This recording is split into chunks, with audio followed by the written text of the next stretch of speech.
Drobotics, you're an electronic musician.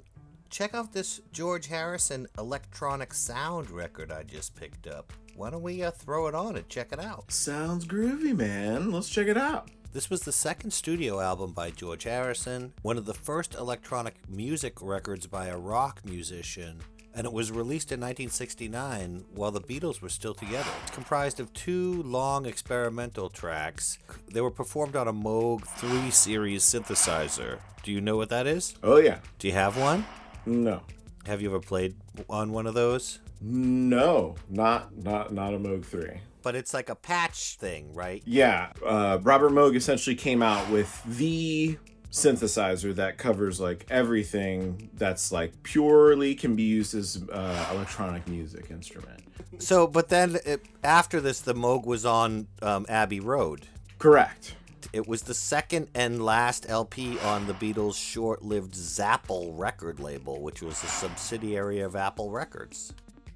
It was like avant-garde records, but there was also like a Lennon and Ono avant-garde record called Unfinished Music No. 2, Life with the Lions, which was the first Zapple release. I mean, Revolution No. 9 was sort of like an art piece in that sense. There's like a lot of like found sounds and stuff like that.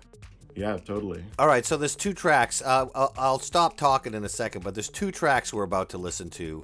No Time or Space comprises an edit of a Moog demonstration given by Bernie Krause, a synthesizer exponent and Moog salesman. So basically, George just recorded the demo of the Moog and then edited it and released it as a song on this record. That's awesome. I guess. It's kind of weird. Krause later said that he wasn't aware he was being recorded and he was going to use some of that stuff on his own album. Yeah, so that could be... That could be construed as being kind of sketchy. Yeah, you were recording this? Why wouldn't you tell me? Once George Harrison released it, he was like, oh, wait a minute, I was going to release that. Like, even if he wasn't going to release it, you know? Yeah.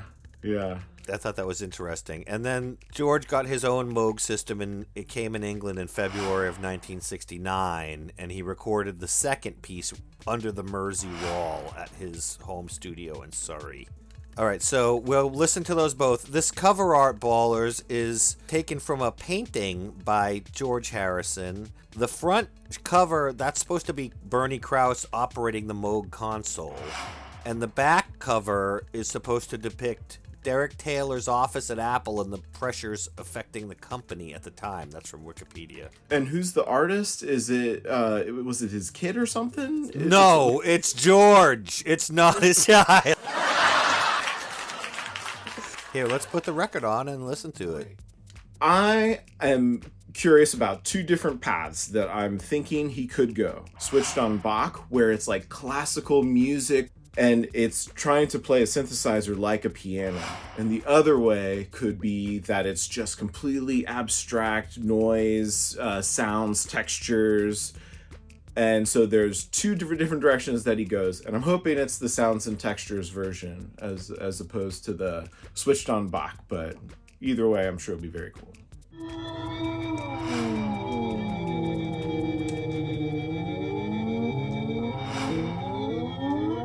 Pretty riveting, actually. I enjoyed that.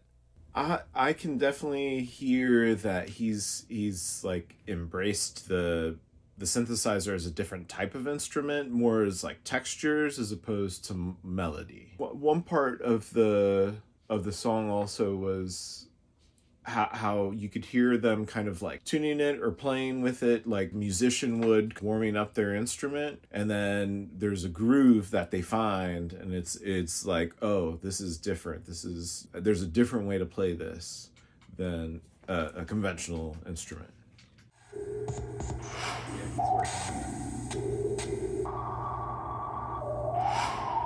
All right, we're going to talk about the second side, No Time or Space, which is more like Bernie Krause's demo. It was more caustic sounding, would you say? Agree with that, Drobotics? Definitely sounds like at the beginning it's just a demonstration, like the literal demo of the different sounds it makes, and then it goes into a demonstration of how it can be used musically. And Krause does a pretty fantastic job of doing that, I think. You can feel it. You can feel that he's showing off the range of the instrument itself. And then there comes a point where like you hear there's a little more like tinkering with it and not finding, and then getting to a nice tight groove. And there's like wind sounds, and there's a couple of like whoa, whoa, whoa, whoa, whoa, whoa, whoa, whoa sounds, and it really does sound like a demo. Whereas I feel like George's side, the Under the Mersey Wall side 1, which is a little bit more musical and listenable. There was an LFO and there was the filter, and so when they brought the LFO, it's a lot of the, and then the filter being the, the waves crashing. But I would say not really something a Beatles fan would dig or that you would put on at a cocktail party. You have to be into electronic music to dig this. All right, ballers, if you dug that, check out this other video about the top 5 Beatles cover albums that you have to listen to.